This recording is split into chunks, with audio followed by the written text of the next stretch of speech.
네, 안녕하세요. 오늘 중1분 공부는 좀 배경 지식이 있어야 될 것 같아서 만들었습니다. 정관종요, 당태종 이세민 정관종요를 우리 최기업 선생이 설명을 해주는데 이제 배경 설명을 좀 드릴게요. 썸네일을 얘야, 내가 성공하려면 너에게 반하는 사람이 있어야 한단다. 근데 우리 왜 반한다는 게 뭐 얼굴에 반하다 이런 게 아니고요.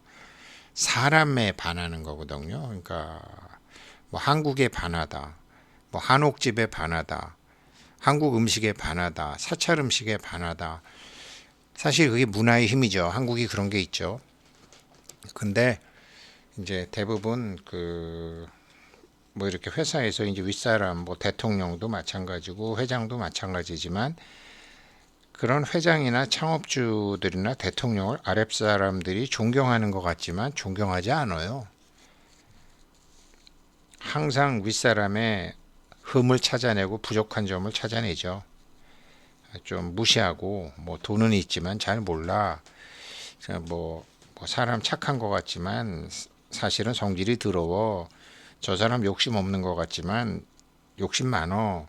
이렇게 해서 항상 가까이 있는 사람들은 윗사람을 그렇게 존경하는 것 같지만 두려워하고 무시하고 멸시하고 그래요.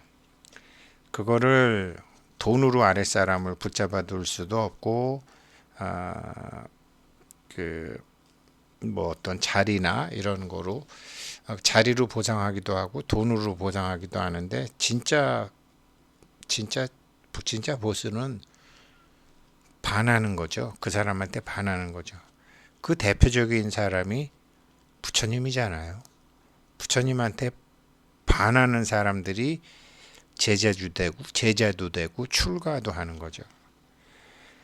솔직한 얘기로 하면 많은 사람들이 부처님한테 반하는 게 아니라 부처님한테 덕보려고 모여든 사람들이 많죠.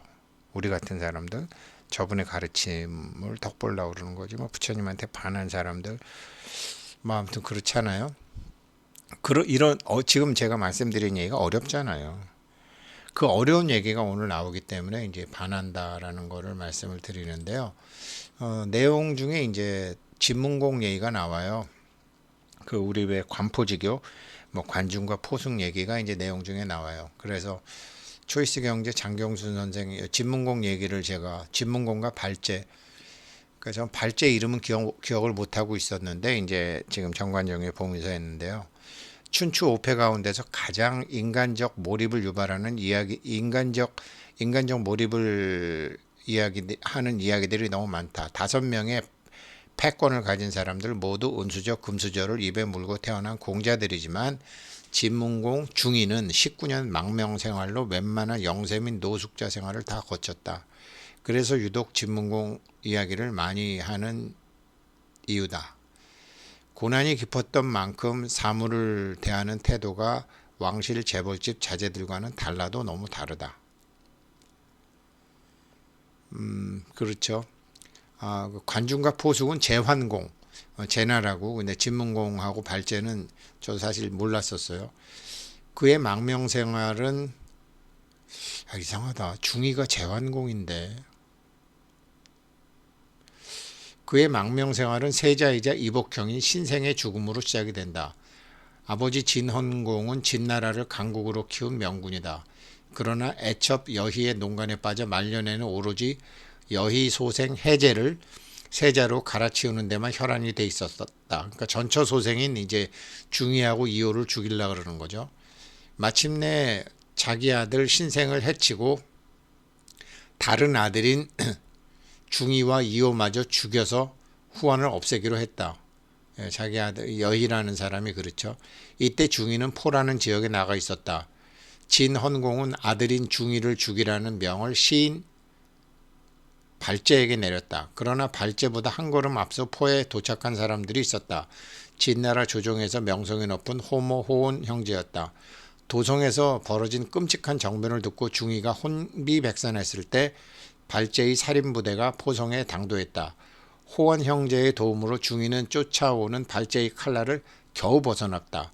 두 형제가 호원 형제가 중위를 힘껏 담장이로 끌어올린 덕택에 찰나의 위기를 모면했다. 발제는 끊어진 중위의 소매자락만 들고 헌공에게 돌아갔다. 이것이 중위와 발제의 첫 번째 악연이다. 헌공의 뜻대로 여의 소생 해제는 헌공의 후계 임금이 됐다. 그러나 기반이 약하고 어린 해제는 그 자리를 오래 지키지 못했다. 중위와 같은 시기에 부군의 위협으로부터 망명했던 이효가 다시 정변을 일으켜 해제를 죽이고 그 자리를 차지했기 때문이다. 중위와 동병상련으로 아버지와 고국으로부터 도망쳤던 이효였지만 중위에게 하는 행동은 아버지 헌공과 다를 바 없었다. 명망 높은 중위를 후환으로 보고 그를 죽이려고 했다. 이효 또한 중위 살해 명령을 내려서 실패했던 인물 발제에게 내렸다. 제가 좀 헷갈리는 것 같아요. 제나라 환공 아닌가?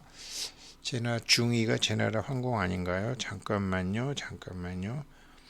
사실은 오늘 우리가 공부하는데 누가 누구든지 사실은 상관은 없지만 핵심은 그래도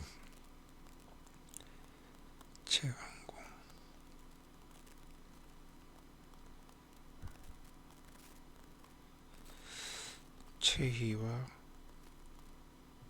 제환공인데 이걸 여태까지 제가 제환공 얘기로 알았었는데 관중 포수가 중위는 제가 잘못 알았었네요. 저는 제환공의 이름이 중인 줄 알았는데 제가 여태까지 잘 헷갈리고 있었어요. 중위 이호 공자 소백이었고 제양공 그러네요. 이런 얘기입니다. 그래서 이제 근데 이거를 나중에 이제 어떻게 되느냐 한번 보죠. 적이라도 신복으로 받아들여라 라고 이제 우리 오늘 테마가 그런데 제가 왜 반해야 된다 그러냐면 여기 나오는 이제 관중도 이제 제왕공 있었는데 결국은 관중이라는 사람이 제왕공이라는 사람한테 반하는 거죠. 그리고 제왕공도 관중이라는 사람한테 반하는 거죠. 이 진나라 문공도 자기를 죽이려고 그랬지만 발제라는 사람한테 반하는 거죠. 사람한테 반하게 되면 모든 것을 바칠 수 있잖아요. 그래서 참 그런 거지. 적이라도 신복으로 받아들여라. 쉽게 되는 게 아닙니다. 근데 그러니까 누구한테 반하려면 사람 공부를 해야 되잖아요. 제왕공도 나중에 자기가 관중의 말을 안 듣고 이제 하다가 나중에 죽어서 몸에서 구데기가 나올 때까지 그렇게 고생을 하죠. 아무튼 우리 당태종 훌륭한 사람인데 한번 보죠. 당태공도 마누라가 측천모후 아닙니까? 잔인하게 나중에 그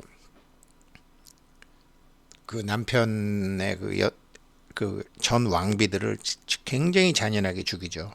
나중에 아들도 바보로 만들어가지고 거진 바보가 돼가지고 자기가 다 측천모후가 권력을 잡은 다음에 고구려 백제 다 멸망시키는 이제 그런 거죠. 그러니까 당대는 이렇게 잘 했지만 그 다음에는 또 다른가 봐요. 그래서 이게 누구한테 배운다는 것도 그러니까 저도 이제 이런 가르침을 받으면 제가 저를 가르치는 게 아니라 아이들이나 이제 우리 나이 있는 사람들은 그래서 제가 이렇게 한 거예요. 아들이건 며느리건 사위건 딸이건 손자건 내가 성공하려면 너에게 반하는 사람이 있어야 된다. 근데 반하려면 어떻게 해야 되죠? 그 사람 자체가 보살이래야죠. 우리가 보살, 도인, 정말 사심 없는 사람들, 사장이건 회장이건 그러면 배반하는 사람 없죠. 그래서 그런 이제 어려운 얘기죠. 어려운 거를 우리가 그러니까 이게 무심으로 산다, 그런 거 있잖아요. 정말 부처님한테 반한 사람들이 많은 거죠. 여태까지는 그렇게 살지는 못했지만 앞으로라도 우리가 그렇게 살라고 노력해야 되겠죠. 한번 오늘 중일본 공부해 보겠습니다. 자, 적이라도 신복으로 받아들여라. 당태종이 춘추시대 제나라에 내란이 발생했을 때 관중은 죄항공의 허리띠를 맞춘 죄가 있었고, 진나라 포성에서 내란이 발생했을 때 발제는 칼로 진문공의 옷을 찢어 원수가 되었소. 그러나 죄항공은 관중의 하살 하나 때문에 그를 의심하지 않았고, 진문공은 발제의 칼을 마음에 두지 않고 친구처럼 지냈소 라고 했습니다. 자, 여기서 알 수 있는 첫 번째, 어떻게 마음을 두지 않고 라는 구절을 저는 한번 설명해 보고 싶습니다. 여러분들이 아마 어떤 일들이 있을 때 그것을 마음에 두고 그것을 계속 고민하다가 오히려 마음의 병까지 얻어버리는 경우가 종종 있을 것이라고 생각합니다. 그러나 그 마음을 쓴 상대방은 여러분의 생각도 모를 본대로 오히려 더 잘 지내고 있는 경우가 많습니다. 그렇기에 내 속은 더 곪아가는 경우도 많습니다. 그렇지만 그럴 필요가 없이 우리가 군주고 리더라면 어떻게 마음에 두지 않고 지냈으면 어떨까 하는 생각을 우리가 여기서 한번 배울 수 있을 것 같습니다. 그리고 이제 적이라도 신복으로 받아들여라 라는 이야기는 우리가 어떻게 사람을 배척하지 말고 사람을 안으로 끌어들일 수 있는 방법을 모색해 보면 어떻겠니? 라고 저는 해석을 해보고 싶습니다. 우리가 어떤 분별에 있어서는 그 사람이 미워지기도 하고 싫어지기도 하고 나랑 다르다라고 느끼기도 합니다. 그러나 어떤 경우에 다른 측면에서 우리가 만났을 때는 그 사람이랑 이 사람이 배울 점도 있구나 라고 느끼는 경우가 있을 수도 있습니다. 그렇기 때문에 적이라도 그것을 그냥 배척하는 것이 아니라 그 사람을 어떻게 하면 포용할 수 있을지, 만약에 포용을 하지 않더라도 그 사람과 거리를 멀리 두지 않고 그냥 일정하게 두면서 내가 필요할 때 그 사람을 다시 사용할 수 있게 만드는지, 이것이 군주의 자질이라고 생각합니다. 그래서 당태종이 내란이 발생했을 경우에는 관중이 제항공을 위협하려고 했고, 그 다음에 발제도 진문공을 위협하려고 했지만 결국 그 내란이 완료되었고 결국 성대에 있어서는 그 사람들을 써야 했기 때문에 거기에 마음을 두지 않고 결국 의심하지 않고 그 사람을 잘 활용할 수 있었다, 이렇게 해석을 해볼 수도 있을 것 같습니다. 그러니까 여러분들도 어떻게 적을 신복으로 받아들일 수 있을지, 어떻게 하면 포용력을 더 크게 만들 수 있을지 한번 고민해 보셨으면 좋겠습니다. 우리 최기업 선생님이 잘 하셨는데 저는 했으면 못했을 것 같아요. 이런 강의 옛날 같으면 했는데 내가 실천을 못하는 거를 남한테 하라고 이제 더 이상 그렇게 못하겠더라고요.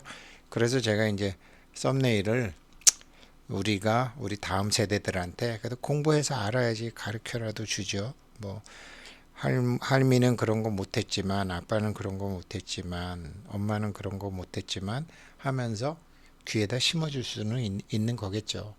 그러면 우리도 이제 뭐 이렇게 바뀌면 너무 좋고요. 네, 오늘 중1분 공부 여기까지 하겠습니다. 고맙습니다.